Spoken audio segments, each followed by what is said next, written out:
tingkat 3. Ini suaranya muncul nggak ya di sana? Muncul, Pak. Kelas 11, Pak. Tingkat 2 berarti, Pak. Oh, tingkat 2. Ya.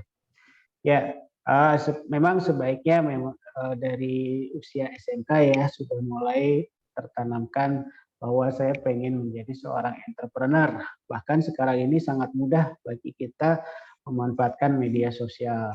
Nah, bagaimana caranya kita bisa menjadi digitalpreneur ya, walaupun masih dalam usia muda, tapi kita bisa sukses. Nah, insya Allah ini akan sedikit sharing. Nah, mungkin sebelumnya perkenalkan, nama saya Amir Hamzah. Ini kontribusi saya juga boleh, kalau misalkan nanti pengen sharing-sharing. Di Bandung Technopark udah kurang lebih dari tahun 2008 atau 2009 ya, udah 10 tahun lebih, alhamdulillah. Nah, oke, kita akan membahas ya, tadi sudah kita membahas tentang bagaimana sih situasi industri di Bandung Technopark, mulai dari tim aktivitas sehari-hari, program inkubasi, startup-startup yang kita bina, produk, serta servis yang kita berikan. Nah, kita akan masuk ke digitalpreneur. Oke, sekarang kita pengen nanya nih, kalau generasi milenial ini untuk anak-anak SMK masuknya ke generasi mana nih? Alpha, beta, generasi X, Y, atau Z? Ya. Nah, kalian kelahiran tahun berapa nih? Nah, biasanya kelahiran tahun rata-rata generasi Z ya, karena bukan baby boomers ya. Nah, kalau baby boomers ini biasanya orang tua kita atau kakek nenek kita ya. Nah, ada yang berbeda dari anak zaman sekarang sama zaman now. Zaman dulu sama zaman now. Kalau zaman dulu mungkin lebih banyak interaksi dengan bermain di lingkungan di luar ya. Sekarang anak zaman now lebih banyak berinteraksi dengan gadget ya. Fenomena gadget holic ya. Ini memang satu fenomena yang memang tidak bisa dihindari lagi. Mau nggak mau sekarang hampir setiap, jangankan orang tua, anak-anak sekarang semuanya pegang handphone. Nah, ini menjadi masalah atau menjadi peluang nih. Nah, tergantung. Kita lihat ya, tantangan dan peluangnya. Ya, tantangannya apa nih? Tantangannya ternyata banyak akhirnya waktu yang digunakan menjadi tidak produktif. Terlalu banyak hiburan di gadget akhirnya membuat terlena. Bahkan sekarang belanja pun akhirnya bisa secara online dan akhirnya berlebihan, itu jangan ya. Dan gampang bosan ternyata generasi milenial ini. Sementara peluangnya apa nih? Nah, sebenarnya kita tuh sebagai generasi milenial punya banyak waktu yang bisa kita gunakan secara produktif. Gadget kita nih senjata yang paling ampuh buat kita melakukan apa saja. Bisa melakukan pengembangan diri, asal jangan dipakai untuk terus-terusan main game ya. Satu sisi kalau buat main game, handphone kita cepat panas, lama-lama nanti bisa cepat rusak juga. Nah, kalau bisa bagaimana handphone kita bisa menghasilkan ya, selain menghasilkan ilmu, bisa menghasilkan profit juga buat kita.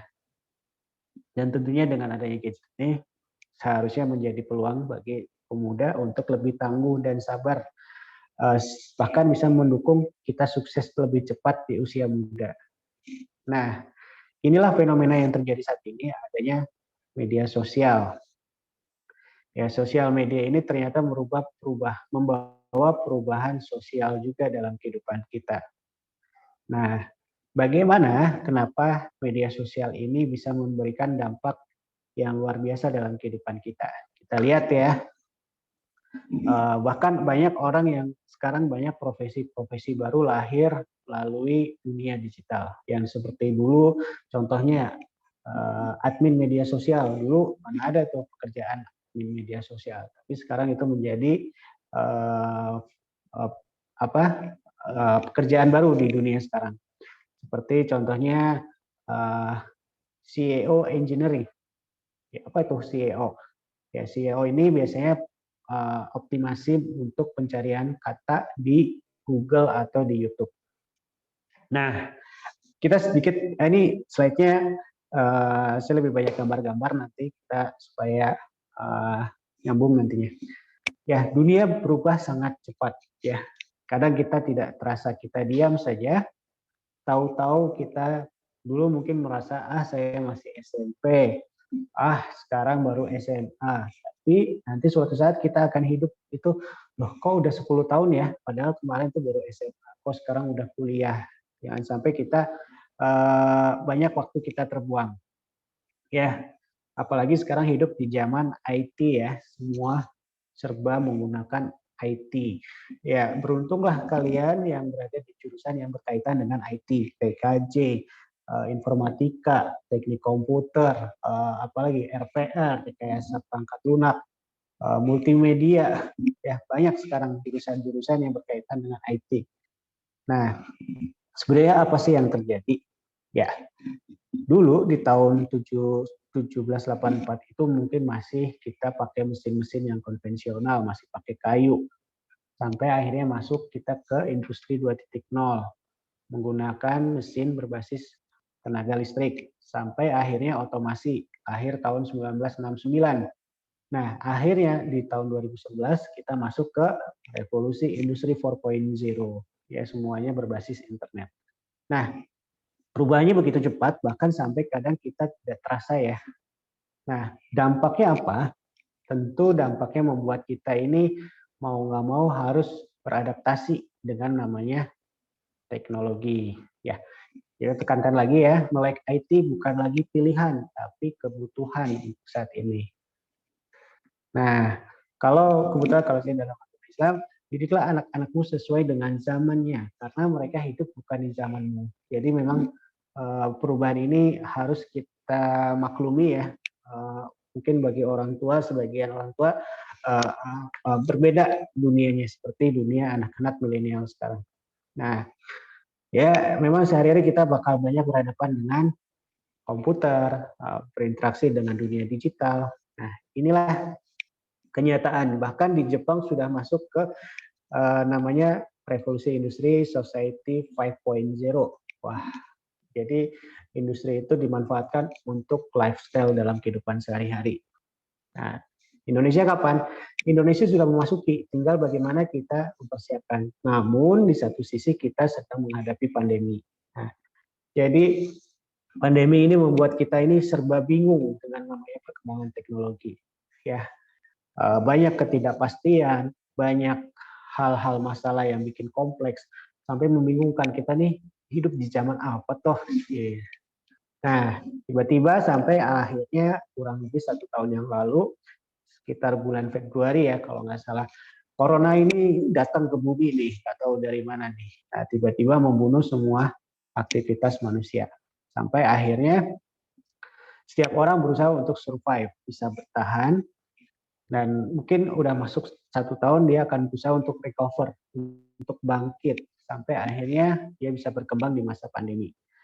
Sangat mungkin, jadi tidak selamanya pandemi ini membuat orang itu turun ya, tapi bisa juga berubah naik. Gitu.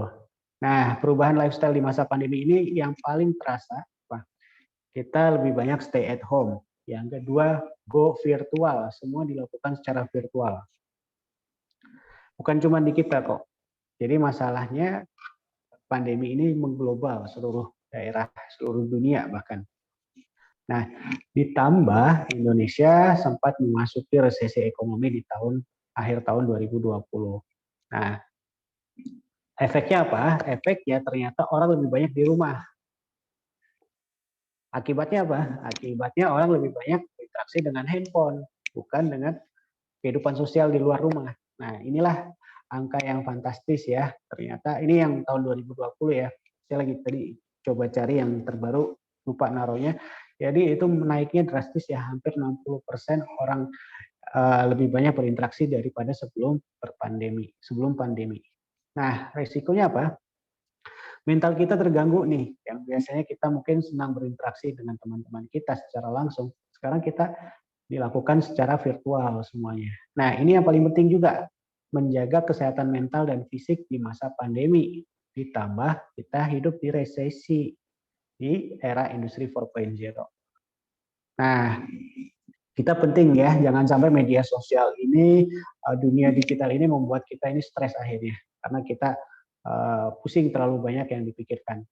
Kita perlu juga menjaga kesehatan tubuh kita, pikiran kita, jangan sampai membuat kita stres. Nah, ini fenomena yang terjadi di saat ini.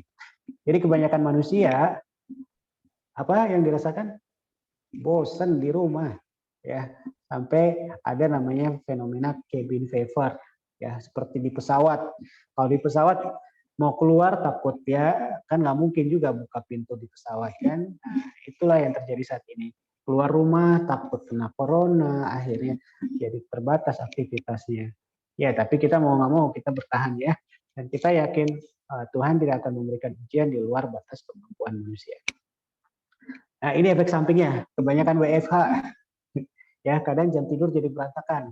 Ya, aktivitas di rumah kadang ya random akhirnya. Oke, pilihan kita apa? Pilihannya cuma ada dua. Yang pertama, bertahan dan beradaptasi. Atau pilihan yang kedua, menyerah dengan keadaan. Ada yang pilih nomor satu? Coba acungkan tangan. Ada nggak yang pilih nomor satu? Nggak keluar ya suaranya ya? Saya khawatirnya nggak keluar ini suaranya.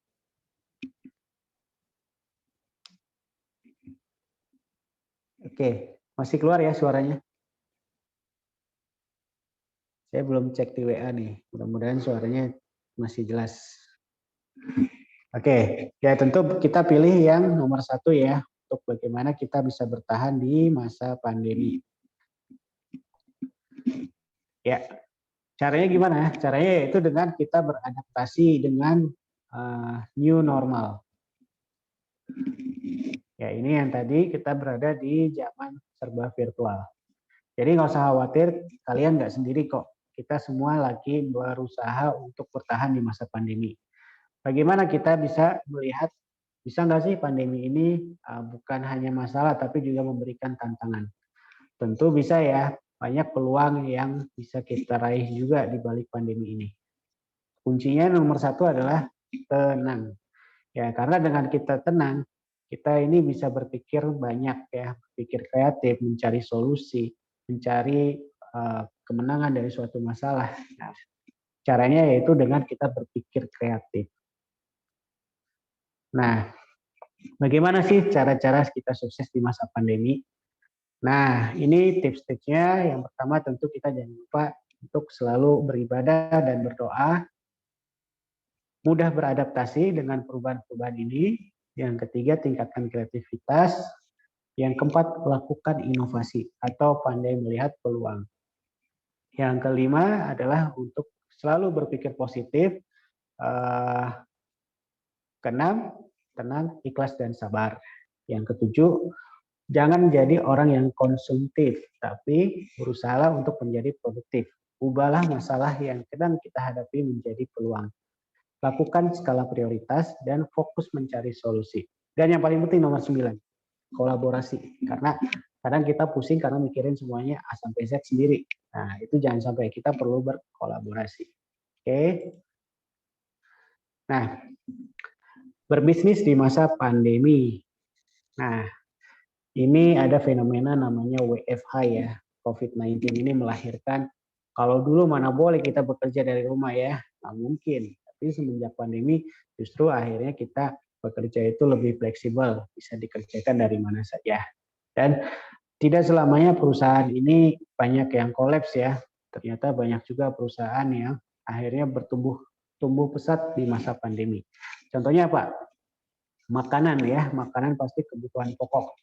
Bahkan makanan-makanan siap saji, frozen food, makanan kaleng, atau sekarang nggak usah jauh-jauh, coffee shop ya. Coffee shop itu dulu jualan per gelas, sekarang jualnya per botol ya, karena bisa disimpan di rumah ya. Terus alat-alat kebersihan itu juga naik ya, karena kebutuhan. Jasa pengiriman ini juga luar biasa, orang beli-beli online akhirnya perlu jasa pengiriman. Nah, dan juga dunia e-commerce. Tapi nggak sedikit juga perusahaan yang kena dampak langsung dari pandemi ini. Jadi kita mau pilih yang mana nih? Kita pengen bertahan atau kita akan tertekan nantinya. Nah, jadi jurus bertahan ekonomi dalam masa pandemi ini ada 6 yang saya coba rangkum. Ini saya ambil dari beberapa referensi, saya singkat-singkat supaya gampang ya. Yang pertama adalah mantap ya, makan tabungan kalau masih punya tabungan. Kalau nggak punya tabungan tapi punya aset, manset, makan aset, jualin barang-barang. Ya, tapi itu jangan ya, kalau bisa. Apalagi kalau kita udah nggak punya tabungan, nggak punya aset. Ya kita solusinya manjang, makan pinjaman. Kalau nggak punya juga nih, nah kita kencangkan ikat pinggang. Kebutuhan kita kurang-kurangin yang prioritas yang kita ambil. Nah, selanjutnya adalah banting setir, kerja lebih giat. Jangan justru malah pandemi ini bikin kita makin leye-leye. Jangan jadi cuma kaum rebahan yang tidak bisa menghasilkan. So, yang terakhir adalah manfaatkan IT untuk kebutuhan kita. IT ini solusi sebenarnya, bisa membantu permasalahan pandemi. Bahkan kita diprediksi kita bakal punya banyak kaum milenial di tahun 2045 nantinya. Jadi kita harus terus berkembang. Nah ini yang paling penting ya, kita selalu harus berkolaborasi. Ya, seperti Bandung Technopark, bahkan kita bisa terapkan ini dalam diri kita, dalam usaha kita, dalam kehidupan sehari-hari, kita perlu berkolaborasi. Tentu dengan istilah-istilah yang akademi, tadi dengan istilah pentahelix ya kalau di perusahaan, akademi, bisnis, government, community, media, dan juga sekarang adanya fintech. Nah, jadi kita jangan merasa semua sampai kita pengen kerjakan sendiri. Tentu kita harus, ya mungkin ada film ya Superman, ya tapi dunia nyata tidak ada. Tapi kalau super team, insya Allah banyak. Tinggal bagaimana kita berkolaborasi dengan orang yang tepat. Nah, ini salah satu usaha yang saya coba jalankan juga, melihat potensi yang ada di masa pandemi. Oke, kita lihat sebentar.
Oke, ya tadi itu sekilas bagaimana saya menemukan satu potensi baru, peluang baru di masa pandemi yang tadinya nggak pernah kepikiran bikin webinar online event organizer ya, karena sebelumnya memang tidak pernah ada webinar-webinar seperti ini di masa sebelum pandemi ya. Nah, jadi intinya apa? Oke, kita masuk ke slide berikutnya. Ya, intinya kita harus berpikir kreatif ya di masa new normal ini.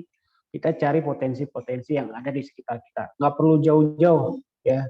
Kalian bisa apa nih? Misalkan ada yang jago di bidang internet marketing, itu bisa dikembangkan untuk menawarkan jasa-jasa promosi untuk UKM-UKM atau usaha rumahan atau online shop yang kita punya. Itu sangat-sangat banyak digunakan ya. TKJ misalkan dulu pernah ada satu SMK Technopark di Metro Lampung, itu dia menawarkan jasa pemasangan WiFi di kafe-kafe daerah Metro Lampung. Nah, itu kan suatu inovatif ya. Jadi kolaborasi antara guru dengan siswa semakin terasa manfaatnya untuk masyarakat sekitar. Nah, sekarang semua serba online ya. Apa sih yang nggak online sekarang ya? Bisnis online, semua belajar online, seminar online, kajian dakwah online, meeting online, pesan makan online. Bahkan kemarin alhamdulillah saya punya pengalaman sekali meliput acara walimahan dan ijab kabul secara online. Nah, ini kan suatu hal-hal baru ya, terutama untuk karena di masa pandemi interaksi orang dalam satu kerumunan sangat dibatasi. Jadi perlu adanya solusi supaya orang bisa tetap melihat secara visual tapi tidak perlu datang. Nah, kita berikan solusi untuk acara walimahan nikah online. Nah, yang nomor 10 jangan ya kalau bisa. Karena semakin sering rebahan akhirnya nanti males plus ditambah sering main game. Ini kalau bisa dikurangi. Nah, semua sekarang hampir menggunakan IT ya, semua bidang. Apa sih yang enggak sekarang? Nah, kita tinggal pandai-pandai kita memanfaatkan. Ini ada satu hasil survei menunjukkan bahwa pada tahun 2020 di bulan Agustus, sayangnya nomor satu TikTok ya, orang mungkin jenuh di rumah akhirnya bikin video-video TikTok. Nah, ini juga kalau bisa dibatasi ya. Lebih baik nomor satunya Zoom, karena dengan Zoom atau dengan aplikasi live streaming lainnya bisa membuat kita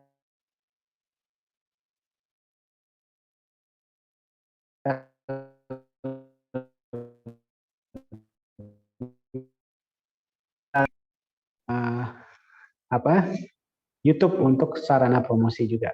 Nah, kenapa YouTube? Ya, sekarang siapa orang yang tidak pernah buka YouTube selama pandemi? Kayaknya jarang ya.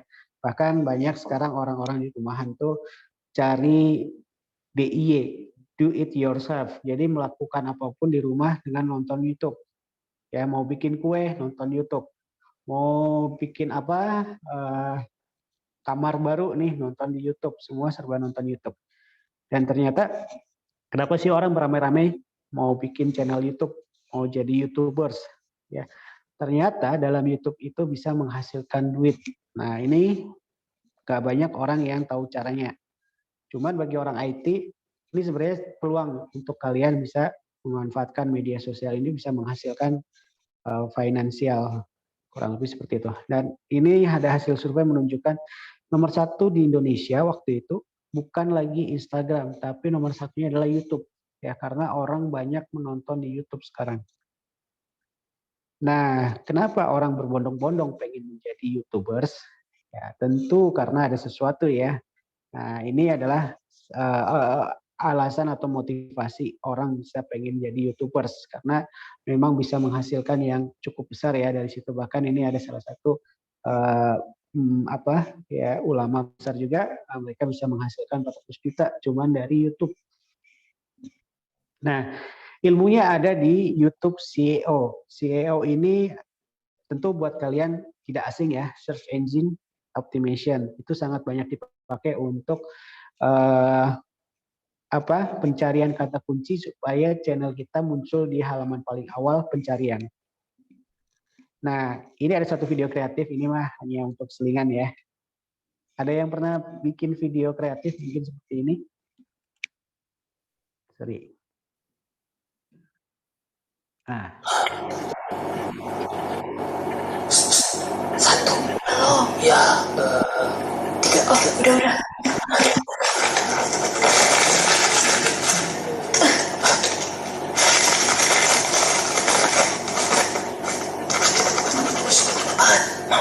Bentar. Waduh, kenapa kesel sih? Siapa yang lempar?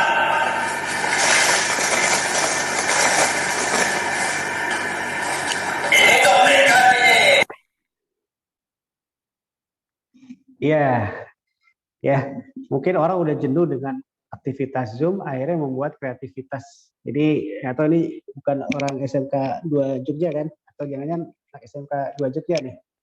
Nah, ini kreatif ya. Ya, mungkin hal yang kayak gini yang bisa kita kembangkan ya. Yang positifnya, yang kreatifnya kita simpan.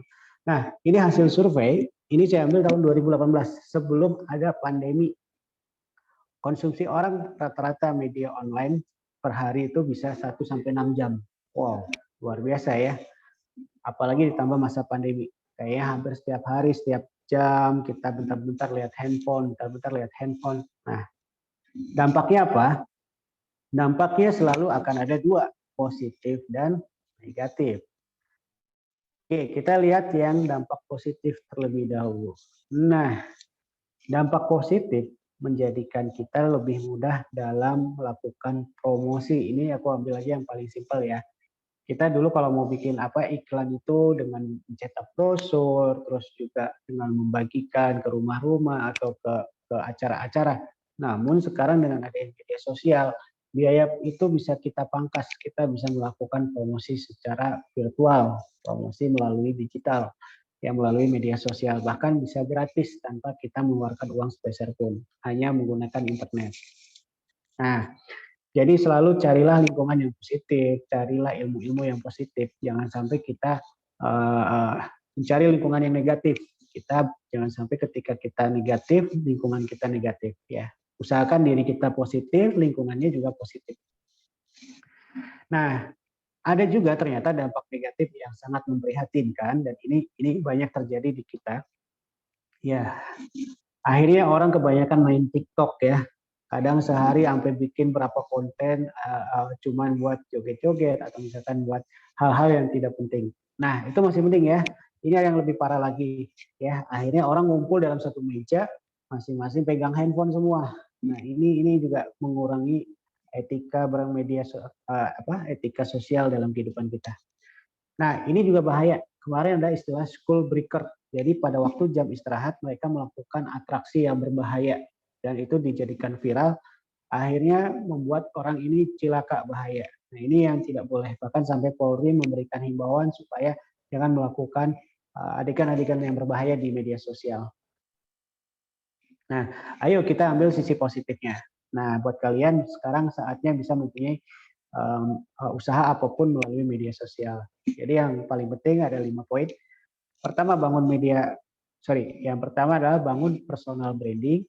Rajin-rajinlah bikin konten yang bagus. Yang ketiga, kalau punya produk atau jasa sendiri lebih bagus. Tapi kalau nggak punya, kita bisa pakai jasa produk orang lain atau reseller atau dropship ya istilahnya. Yang keempat, sering-sering share konten via media sosial atau kontak WA ya. Dan yang kelima, kalau kita nggak punya website, kita nggak usah pusing sekarang. Kita bisa memanfaatkan e-commerce yang ada di Indonesia sangat banyak ya, macam-macam lah. Ya. Dan untuk jasa delivery-nya juga kita nggak pusing sekarang, banyak pilihan ya. Ada Tiki, JNE, Si Cepat, ada apalagi Si Kilat, apa aja lah, pokoknya banyak dah. Nah, itulah kita bisa memanfaatkan media itu. Nah, ini saya coba sedikit menularkan ya semangat untuk terus berkarya. Jadi kebetulan saya di masa pandemi sebelumnya saya punya basic saya di fotografi, saya ngembangin di event organizer. Namun karena pandemi juga akhirnya terdampak sampai akhirnya saya mengembangkan yang berkaitan dengan IT, yang berkaitan dunia digital dan juga dengan pandemi ini. Akhirnya saya menjadi online event organizer. Nah, bahkan saya coba untuk optimasi channel YouTube. Ini alhamdulillah ya channel bisa menghasilkan uang, monetize.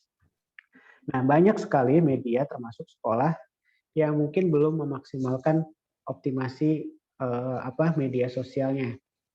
Bahkan kemarin ada salah satu sekolah di Bandung, dia sekarang mulai promosi atau penjaringan siswa itu melalui media sosial dengan membuat konten-konten promosi yang kreatif. Nah, itu bisa juga dikembangkan di sekolah-sekolah lain atau bisa juga siswa-siswa SMK yang bikin konten-kontennya nanti dari sekolah yang mempromosikan. Nah, jangan lupa ya kalau ada waktu boleh subscribe nih. Kalau kalian punya channel juga boleh nanti diinfokan. Jadi sekarang zamannya like, share, and subscribe ya. Nah, kita lihat tadi channel aku baru berapa tuh? 190.000. Kenapa sih orang-orang yang udah channelnya banyak itu mereka seneng ya? Ya, tentu ini ada salah satu yang terkenal ya, ini saya ambil contoh yang ini ya. Ada Gus Aldi. Gus Aldi ini yang suka bikin prank sholawat ya. Itu prank yang positif. Jangan sampai kita bikin konten-konten yang prank negatif lah, yang ngejain orang atau tapi merugikan. Nah, kalau Gus Aldi ini dengan playing sholawat. Ada juga ini, nah mungkin kalian pernah tahu ya channel namanya Calon Sarjana yang sering mengupas tuntas ilmu-ilmu pengetahuan terbaru. Itu bisa sampai 800 juta per bulan cuman dari channel YouTube ya. Jadi bukan hal yang tidak mungkin YouTube ini bisa menghasilkan buat kita. Tapi memang prosesnya agak susah ya. Nah, ini fenomena zaman sekarang ya. Dulu kalau kerja kita harus di ruangan di kantor. Sekarang kerja itu bisa di mana aja. Bahkan kalau saya kadang lagi WFH, kerja itu bisa dari atas kasur, bisa cukup di atas meja, atau di kafe dekat rumah. Pokoknya cari tempat yang nyaman dan tetap menjaga protap kita ya. Nah ini kita pandai-pandailah memanfaatkan potensi yang ada di sekitar kita. Ini studio kecil di rumah saya cukup dengan satu meja, dengan tripod-tripodnya. Saya sering untuk menggunakan live streaming. Nah ini kan peluang ya untuk bisa kita kembangkan. Memang daripada kita jenuh di rumah, nggak ada kerjaan, kita melakukanlah aktivitas yang tidak membuat kita bosan. Syukur-syukur bisa menghasilkan. Bahkan saya pernah mengadakan satu seminar, 2 kali webinar mengenai tema yang agak kontroversi ya, gurupreneur, siapa takut sih. Nah, bahkan ini pernah juga kita bikin tentang guru YouTubers. Kebetulan saya sendiri yang saya diminta juga untuk mengisi sama Mas Ibnu. Mas Ibnu ini salah satu guru kreatif yang membuat konten-konten tentang matematika. Kalau nggak salah ya, tentang matematika. Ya. Oke, menjadi guru hebat zaman now sekarang lebih berat tantangannya. Selain dia harus menguasai digital, dia juga harus bisa mampu bertahan di tengah pandemi. Ngajar di masa pandemi itu lebih berat loh. Ya, ternyata belum lagi kendala sinyalnya kadang naik turun, ya belum lagi penyerapan ilmunya kadang belum bisa maksimal seperti tatap muka secara langsung. Nah, namun ini ada satu fenomena sekarang banyak guru menjadi guru YouTubers. Ya, banyak banget. Ini guru-guru yang sekarang akhirnya jadi YouTubers dan mereka juga menghasilkan ternyata. Subscribernya juga banyak. Mungkin dari siswa-siswanya ya disuruh subscribe ya. Nah, ini nggak masalah. Jadi memang sekarang zamannya harus saling share saling subscribe ya. Guru YouTubers hits. Ini banyak sekali. Ini baru beberapa ya. Sekarang guru-guru menjadi lebih kreatif. Ya inilah kesempatan. Nah, media sosial juga bisa memberikan dampak positif kalau yang viralnya positif ya. Jangan sampai kita viralnya yang negatif. Nah, kalau kita bisa memanfaatkan dengan baik, media sosial bisa membuat kita ini lebih terkenal, lebih mudah dalam menghasilkan uang juga nantinya. Nah, ini ada juga viral yang tentang anak membantu ibunya yang kebetulan agak kesulitan untuk melihat, tapi dia berjualan telur dadar, apa sih itu, telur gulung, dadar gulung. Nah, dia buatkan robot kecil dari microcontroller, ya. Ini sangat membantu. Nah, ini juga ada ya pelajar SMK 2 Tasikmalaya, dia bikin robot tangan untuk disabilitas. Jadi digerakkan dengan sensor-sensor motorik yang ada di tangan kita. Nah, ini fenomena kita sekarang yang kita hadapi seperti ini.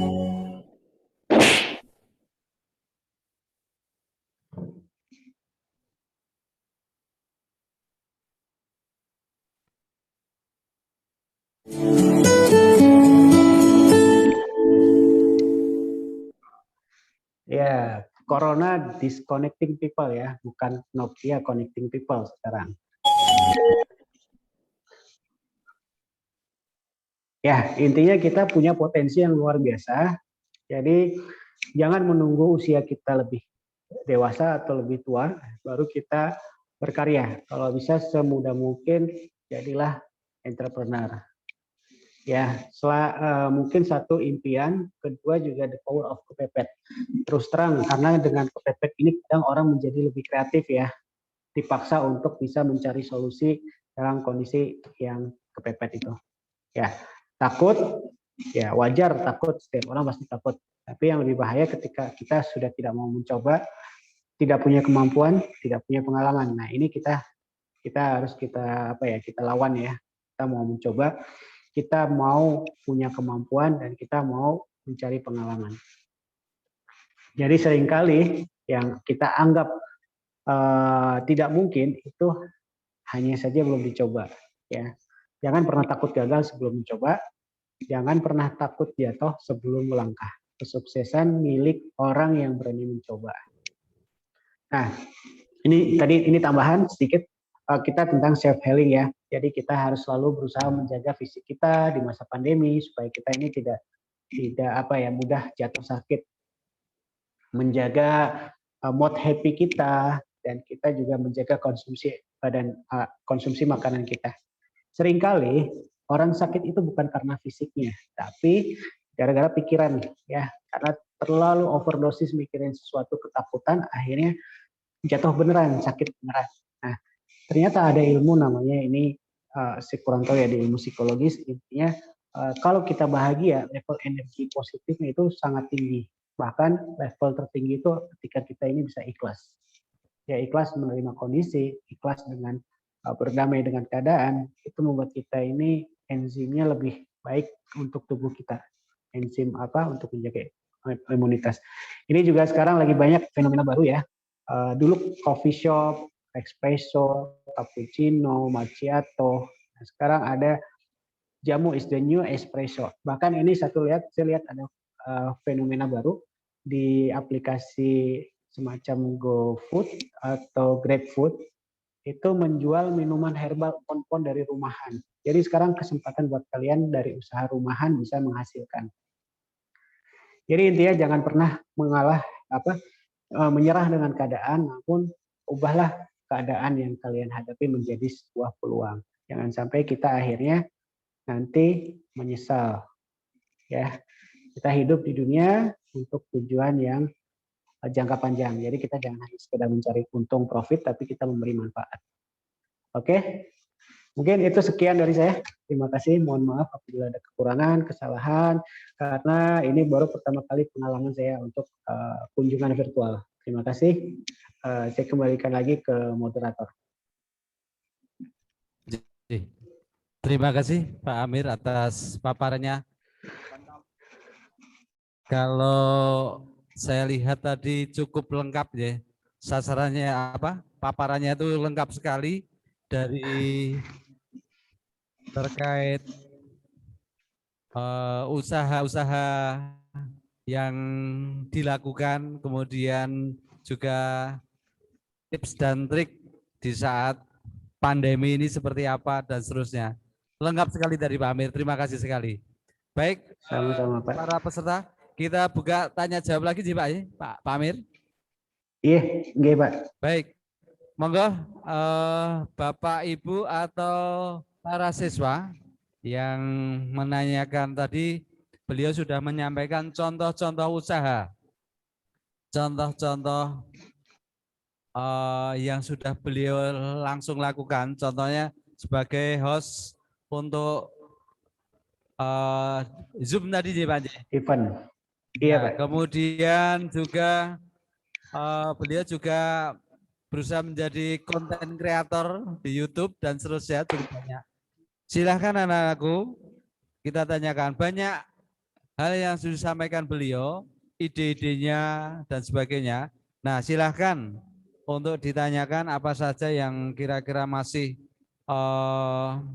bingung atau bagaimana ya, misalnya atau menghasilkan atau mencari ide-ide untuk bisa menjadi seorang wirausahawan dengan memanfaatkan IT.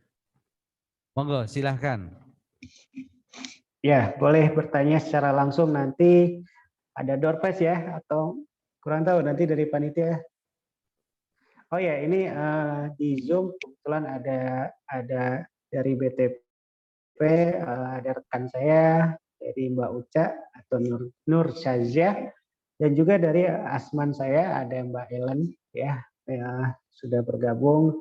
Ya, ini pengalaman pertama, insya Allah kita bisa berbagi pengalaman dengan pelaku. Apakah ada yang ingin bertanya atau sharing pengalaman? Boleh. Siapa tahu ada yang punya pengalaman bikin aplikasi atau pengalaman menangani proyek-proyek di bidang IT, silakan.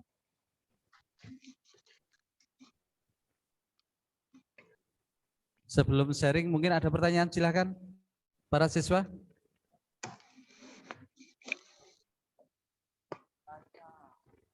Malu bertanya sesat di jalan. Ya, nanti mungkin lagi berpikir ya, kira-kira habis ini mau ngapain ya.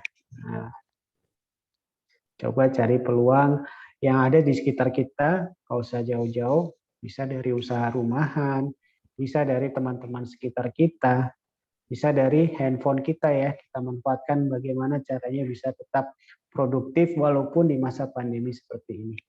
Betul Pak. Yang ini pemikiran saya juga Pak. Misalnya bagaimana cara menggali ide-ide ini.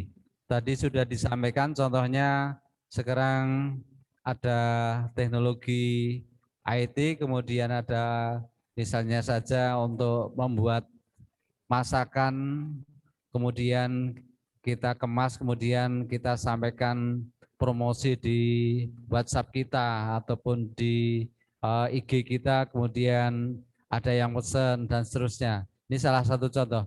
Kira-kira ide yang lain Pak yang sederhana begitu seperti apa ya Pak? Atau bagaimana cara menggali ide ini Pak? Ya, ya sebenarnya ide ini bisa kita ciptakan ya, atau kita bisa menemukan dengan menghadapi masalah. Karena dengan masalah itu sebenarnya menjadi suatu peluang kita untuk mencari sebuah solusi. Nah, ini pengalaman saya waktu pertama kali menawarkan jasa Zoom ini. Kebetulan waktu sekitar 1 tahun yang lalu ada acara halal bihalal ya, setelah bulan Ramadan kan ada Idul Fitri. Saya diminta untuk bagaimana bisa nggak untuk membantu pertemuan secara daring untuk silaturahim online nasional. Itu padahal saya pertama kali Zoom aja baru nginstal itu. Baru nginstal, tapi saya memberanikan diri, insya Allah Pak, saya siap, sanggup. Akhirnya saya coba cari tahu gimana cara beli akun Zoom yang pro, terus bagaimana mengelola Zoom. Ya akhirnya alhamdulillah pecah telur lah, itu pertama kali. Dan sampai saat ini alhamdulillah nggak kerasa, saya coba hitung terakhir itu, saya coba tulis di Excel, semua portofolio, hampir sekarang mungkin sudah sampai 100 event selama pandemi, selama 1 tahun ini. Itu ya satu berkah ya, kemudahan yang kita berikan. Intinya ketika kita mau mencari ide, satu berangkat dari masalah, kedua mencoba mencari yang terdekat, apa sih permasalahan. Ada satu contoh teman saya sendiri, kebetulan namanya Amar ya, kalau saya Amir, dia Amar. Mas Amar ini dia ibunya punya usaha kuliner rumahan, jualan roti-roti seperti itu. Nah, anaknya dari jurusan informatika. Namun karena dia kreatif ya, dia coba untuk membuatkan aplikasi namanya Kak Nung Bakery ya, untuk bakery atau jualan roti-roti, makanan-makanan khas Timur Tengah. Dia jual dalam bentuk aplikasi, dalam bentuk website, dan akhirnya sekarang menjadi salah satu role model di Bogor untuk jualan secara online. Insya Allah dia juga sekarang ngisi-ngisi di webinar-webinar. Jadi memang kita nggak perlu cari yang susah, kita berangkat dari masalah di sekitar kita mencoba memberikan solusi. Gitu. Nah mungkin bisa ada pengalaman, boleh sharing, ada yang pernah selama pandemi nih sudah 1 tahun mungkin dari siswa-siswa yang hadir sekarang, apakah punya pengalaman ya bertahan di masa pandemi? Boleh mungkin dari moderator ya dibantu kalau misalkan ada yang mau sharing pengalaman bisa juga. Silahkan. Kalau yang punya pengalaman kemarin apa di saat kalian belajar dari rumah dan kemudian ada kegiatan lain yang bisa menambahkan atau menambah income kalian di saat di rumah, ternyata bisa nyambi bahasa Jawanya, sambil bekerja dan sambil belajar di rumah. Adakah? Silakan adik-adik. Jualan masker atau jualan kuliner atau jadi ya di rumah, video atau konten kreator. Ya, bantu editor, bisa sekarang kan banyak orang butuh editor. Ya, jadi kalau guru-guru ini dia berdampingan dengan siswa yang kreatif, insya Allah dia bisa lebih cepat dalam memproduksi video-video konten kreatornya. Nah itu ada tuh yang angkat tangan tuh yang baju hitam. Iya. Yang baju hitam masker putih. Belakang Bapak kayaknya itu. Ayo, silakan Mbak. Ya. Baju hitam yang mana baju Pak hitam? Amir, ini? kalau yang jualan roti tadi Pak Amar, itu masih saudara? Enggak ke saudara sih, cuman dia kebetulan tinggal di Bogor. Ya banyak yang bilang sudah kayak saudara Oh, sih. di Bogor Pak. Kita sering, Bukan di Bandung, ya Pak. kita kenapa? Bukan di Bandung ya? Bukan di Bogor. Di Bogor ya. Oke Pak. Karena kebetulan ada teman Pak yang di Bandung, itu namanya juga Pak Amar, jualan roti Pak. Teman. Oh iya, Masya Allah ini banyak nama Amar Amir itu. Emang pasaran ya. Silakan anak-anakku yang mau ditanyakan. Alhamdulillah audionya sudah agak jelas tadi di belakang ternyata. Mohon maaf Pak Amir tadi audio kita di gedung ini kurang begitu bagus, suaranya kurang begitu jelas. Oh Di iya. belakang ini baru saja kami off-kan dan ternyata lebih jelas sekarang. Ya biasanya memang kalau hybrid ya untuk online dan offline itu challenge-nya di situ bagaimana supaya echo ini tidak muncul. Betul Pak. Nggih. Itu memang kebetulan itu kerjaan saya pas sehari-hari. Dulu saya pernah diprotes sama klien gara-gara hybrid, saya berani terima tawaran waktu itu, ternyata echo-nya cukup besar. Iya. Tapi dari pengalaman itu, alhamdulillah sekarang hampir tidak pernah lagi ada echo ketika ada hybrid. Betul. Iya Pak. Ini pengalaman Ya. juga bagi kami untuk ternyata audionya tidak, pengelolaannya tidak hanya sebatas di koneksinya saja, tetapi juga di ruangannya. Tidak support ke apa aja Pak ya untuk serapan pantulan audionya ya. Kemudian juga Nah itu. penempatan speaker dan sebagainya ini yang perlu kita pertimbangkan juga nanti. Dan alhamdulillah Ya, ini itu baru ketemu Pak. alhamdulillah ya. Jadi sekarang punya pengalaman. Ya memang sekarang dunia seperti ini kita mau nggak mau hybrid ya. Dulu mungkin masih full 100% online, tapi sekarang challenge untuk online event organizer itu bagaimana offline dan online itu tetap terjaga. Baik, kalau Bapak ya mungkin maaf Pak, kalau siswa ini mungkin baru berpikir siswanya mau mencari sharing. Sekarang baik. Bapak Ibu Guru Pak. Ini mungkin ada dari Bapak Ibu Guru boleh. Bapak Ibu Guru yang hadir di tengah-tengah kita ada sekitar 7 personil Pak. Dan ini sekali saya perkenalkan Pak, mungkin bisa disorot Pak Haryanto. Pak Haryanto ya.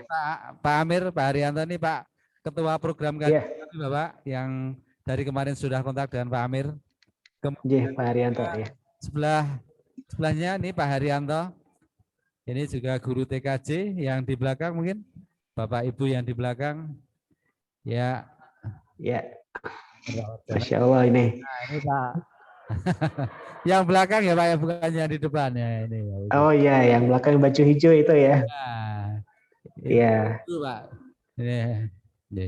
Ya, salam kenal semuanya. Ini mohon maaf belum bisa ini ya kita bertemu secara langsung, jadi masih virtual.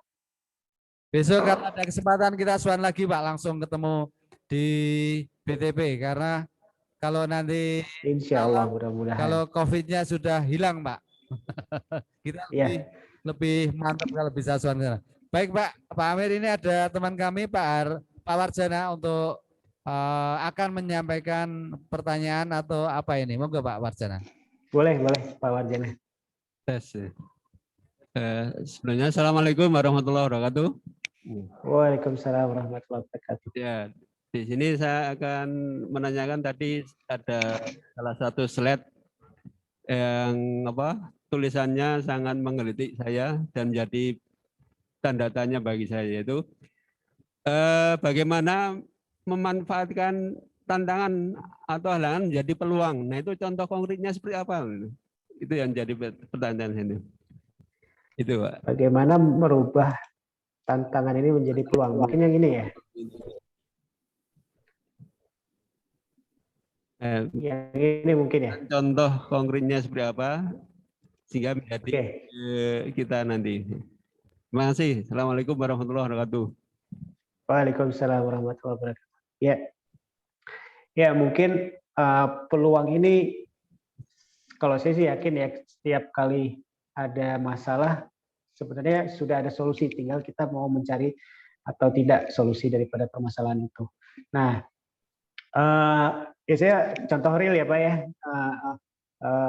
Sekarang kenapa saya lebih banyak di online event organizer itu berangkat dari ternyata tidak semua orang ini familiar dengan Zoom. Nah, saya coba untuk membantu, intinya saya memberikan solusi dulu.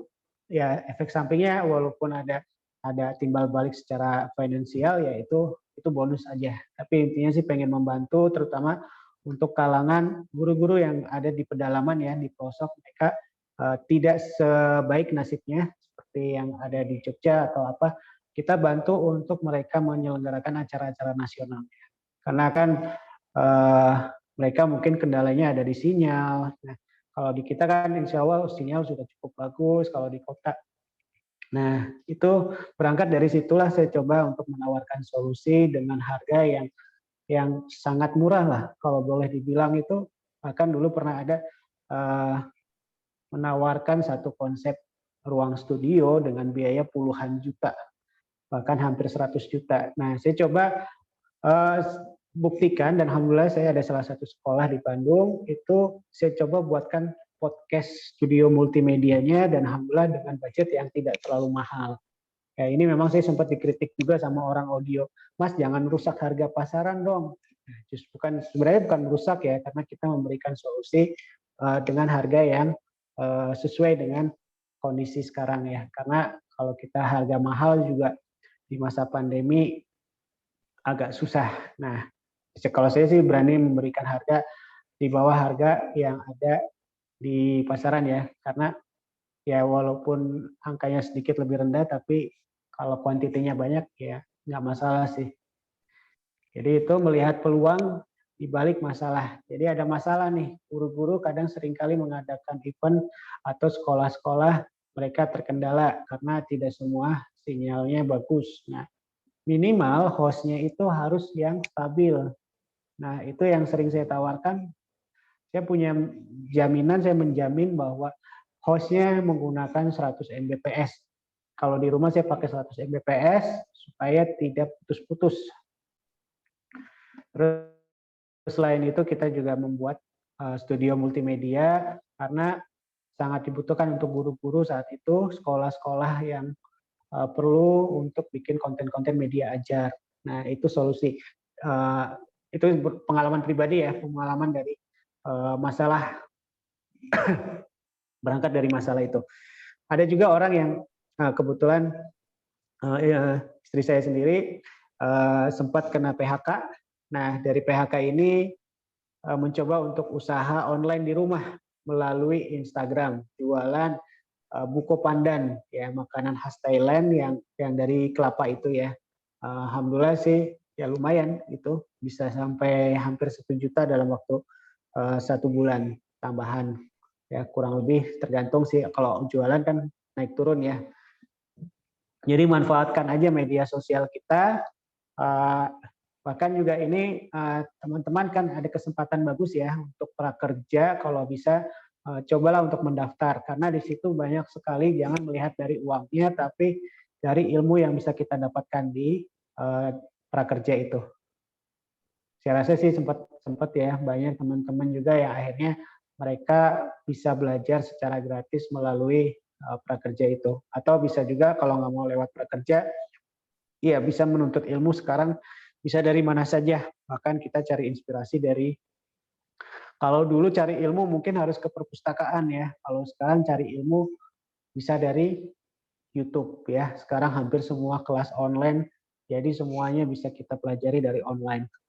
Ya, tapi tetap memang kita perlu namanya offline ya, karena guru-guru kita juga pasti harus memantau perkembangan siswanya. Jadi belum tentu semuanya bisa digantikan dengan offline. Ya memang tantangan untuk saat ini, terutama guru-guru PAUD. Guru-guru PAUD ini ngadepin anak-anak SD, TK ya. Mereka itu biasanya paling lama cuma bisa bertahan 15 atau setengah jam dalam sehari. Selebihnya ya kuat sih bertahan di depan monitor tapi main game biasanya. Nah itu apa ya? Ya PR buat kita ya. Dan terus juga kita harus jangan sampai stres ya. Kita coba melihat peluang-peluang supaya kita ini ya bisa bertahan di masa pandemi. Mungkin boleh kalau ada kasus atau kisah nyata dari teman-temannya yang punya pengalaman, boleh sharing, siapa tahu nanti bisa jadi inspirasi buat yang lain. Kalau saya kebetulan cuma punya modal laptop sama internet, ya udah saya manfaatin itu. Nah, kalau TKJ kalian punya kemampuan di bidang mungkin lebih ke hardware dan jaringan ya. Cobalah memanfaatkan kemampuan hardware dan jaringan kalian untuk bisa menghasilkan. Gitu. Cobalah pasang WiFi di rumah atau pasang sendiri mikrotik. Kemarin kebetulan saya juga waktu acara yang di hotel itu sempat ya kesulitan karena teknisi IT-nya nggak hadir pada saat hari H. Nah itulah, jadi memang sangat dibutuhkan profesi keahlian orang IT, orang-orang jaringan di saat pandemi ini. Jadi tetap optimis ya untuk orang-orang IT, anak-anak SMK, mereka sangat dibutuhkan untuk memperbaiki jaringan di masa pandemi ini. Kurang lebih seperti itu. Terima kasih Pak Amir. Terima kasih Pak Amir. Ya, sama-sama Pak. Pak Har, mau nggak Pak Har? Mungkin ada yang mau bertanya untuk siswa? Salah satu saja, silakan bertanya. Masih bingung ya, nanti sambil mikir ya, kira-kira habis dari sini mau jadi apa nih? Pak, ini Mas Made yang... nih, dari Bali. Oh ada, boleh. Ya, silakan Mas Made. Made. Perkenalkan, nama saya Imade Nugraha Jaya Putra. Ya, Mas Made. Mas Made ya panggilnya. Saya mau bertanya sedikit tentang startup lebih tepatnya.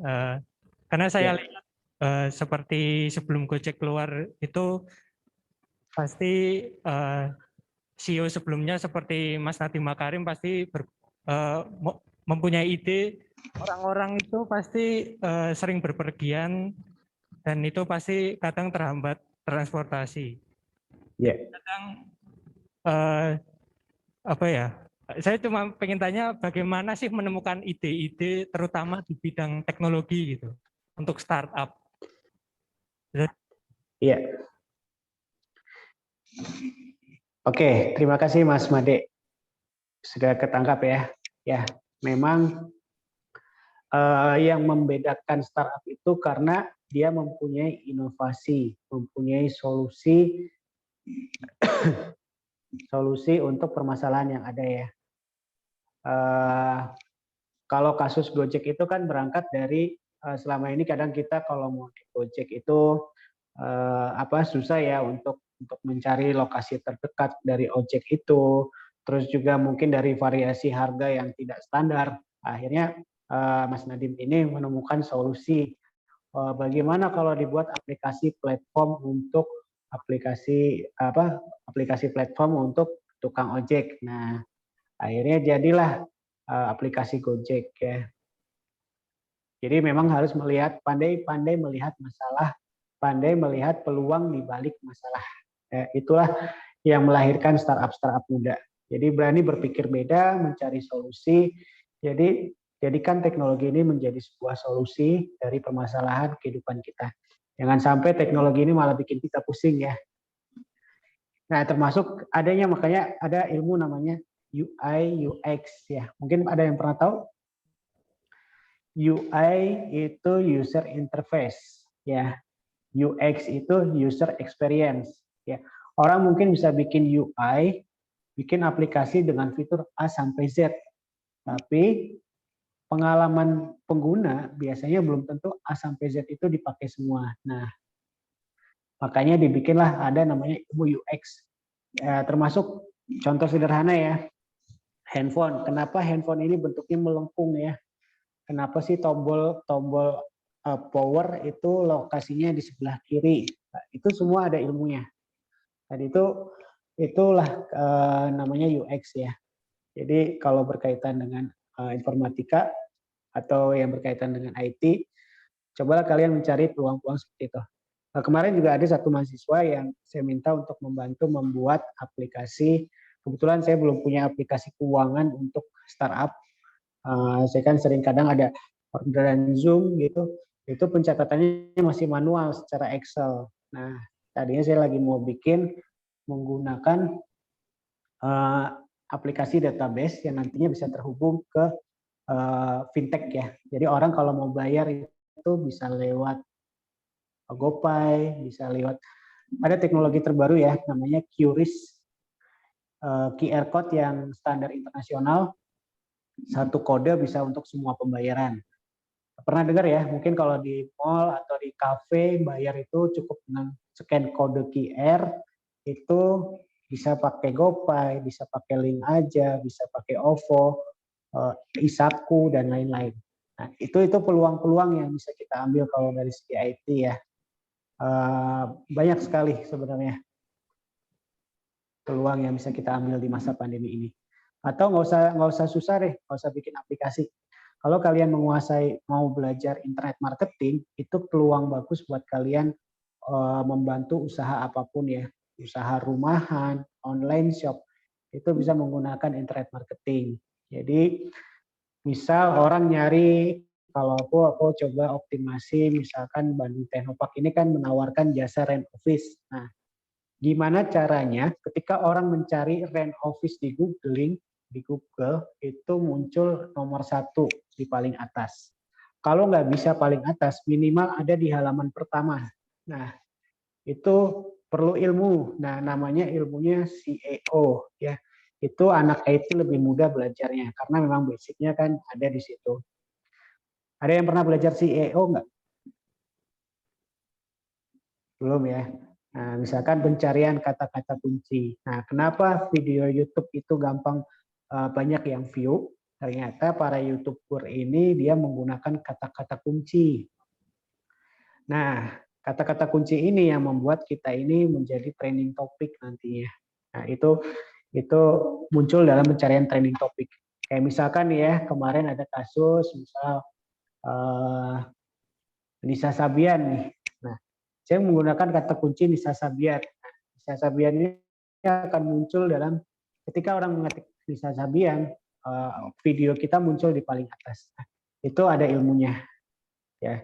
Itu bisa juga mencari peluang-peluang seperti itu. Pasti banyak lah ya di sini yang punya konten-konten ya, suka bikin konten.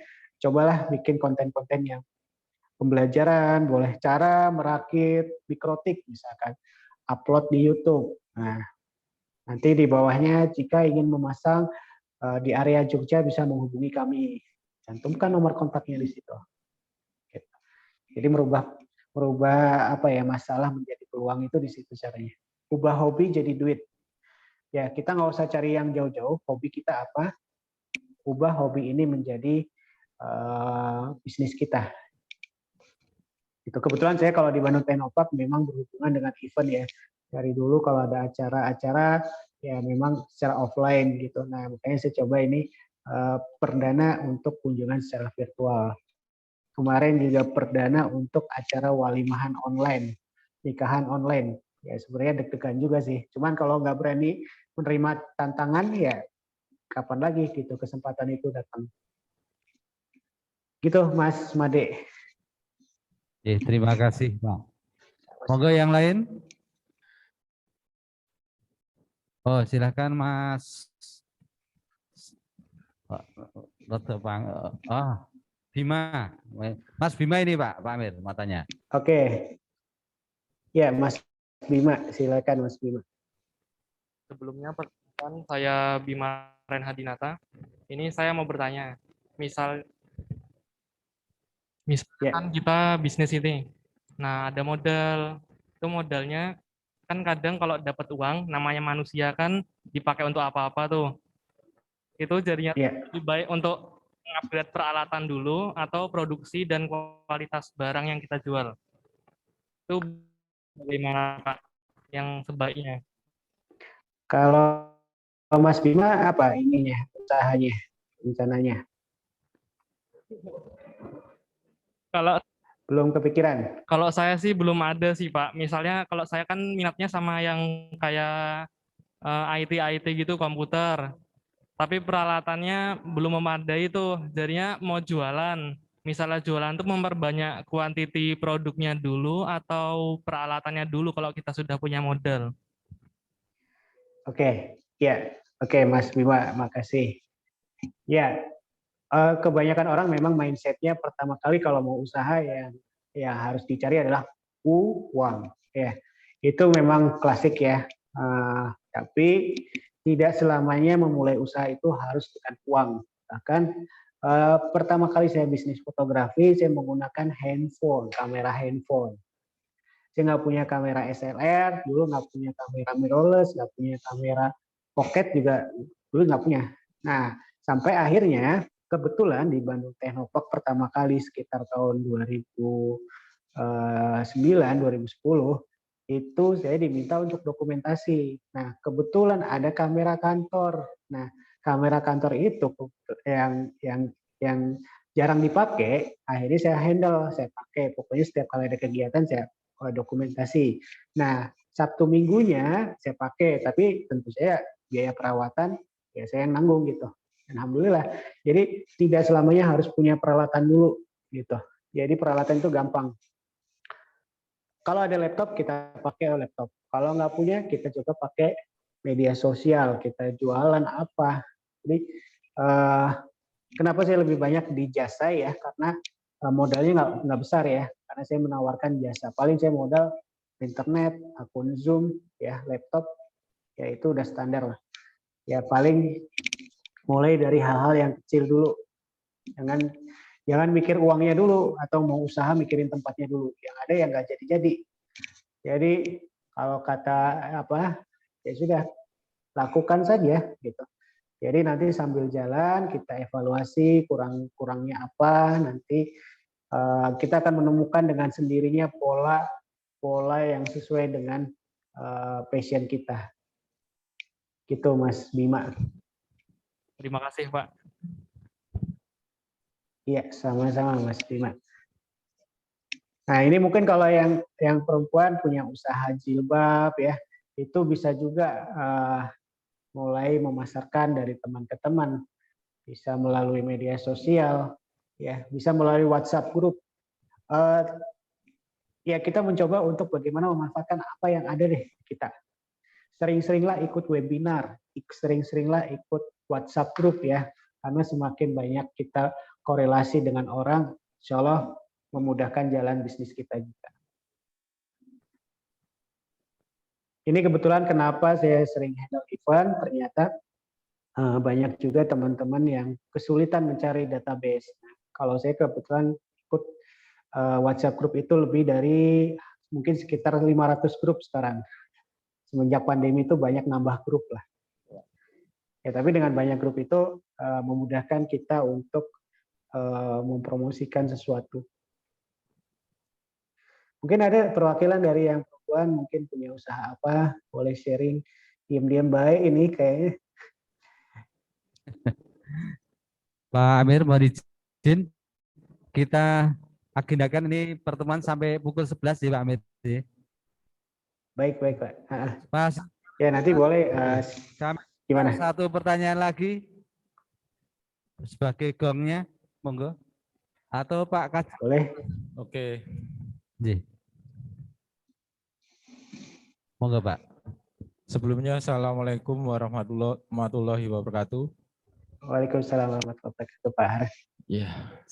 Saya Pak Haryanto, saya Pak Amir. Iya Pak Haryanto. Mau menanyakan, dulu kami pendampingan untuk Technopark itu dengan BTP, dengan Pak Adi Wijaya juga ya. Dan itu kami sekarang itu Technoparknya sudah ada. Iya. Cuman sekarang itu masih vakum atau kegiatannya masih sedikit loh.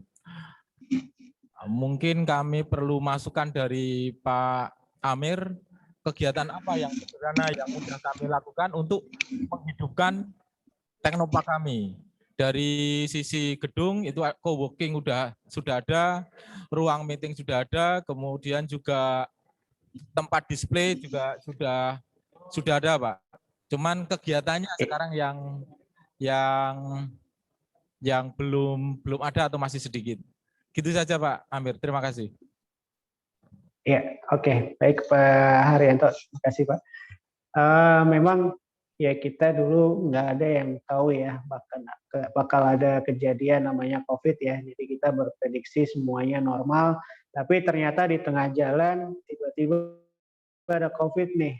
Hampir semua program baik yang itu dari pemerintah, baik yang apa, akhirnya terdampak semuanya. Nah, termasuk juga program SMK Teknopark ini mungkin juga dituntut kemandirian ya. Jadi ada satu SMK juga yang di Tegal itu dia tetap masih jalan tapi dengan ya memang keterbatasan ya.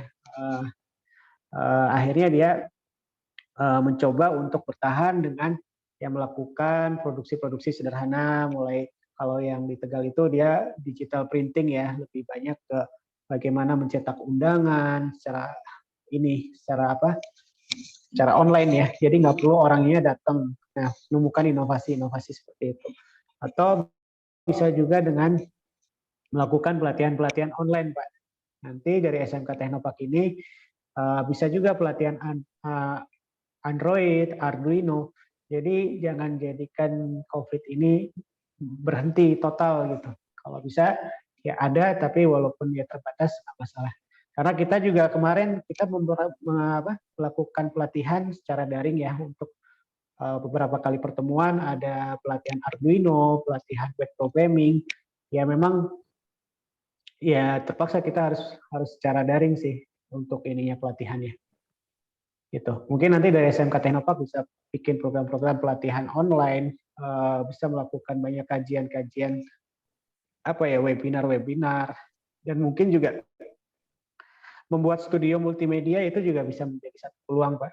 Karena podcast multimedia ini sekarang kan lagi banyak ya, bahkan sekarang kafe-kafe itu bukan menawarkan lagi tempat rapat, tapi dia menawarkan podcast untuk dia bisa live streaming, bisa dia bikin konten di situ gitu. Jadi kreativitas memang dituntut sih dalam masa pandemi ini. Mungkin seperti itu Pak Haryanto. Terima kasih ke Pak Amir. Semoga Teknopark kami bisa berjalan atau berfungsi dengan baik. Terima kasih. Insya Allah Pak, mudah-mudahan. Amin. Insya Allah. Mohon izin Pak Amir karena sudah kurang 2 menit, kita akhiri Pak Amir. Ya, sama-sama Pak. Terima kasih nih sudah diberikan kesempatan. Mungkin ada sedikit statement closing untuk kami Pak Amir, pesan-pesan untuk kami. Mohon dalam 1 menit begitu, Pak. Baik. Jadi kita tidak boleh menyerah dengan keadaan. Mari kita rubah, melihat masalah ini menjadi sebuah peluang baru dalam menghasilkan karya-karya inovasi, karya-karya yang kreatif ya. Jadi jangan jadikan halangan lah intinya untuk pandemi ini. Insya Allah kita semua bisa sehat, bisa terus berkarya, produktif. Dan alhamdulillah 1 tahun kita bisa melewati ini bukan hal yang mudah ya. Tentu setelah kita bisa melewati selama 1 tahun, insya Allah membuat kita lebih survive, lebih kuat lagi menghadapi ujian-ujian dalam kehidupan ini. Mungkin itu aja Pak.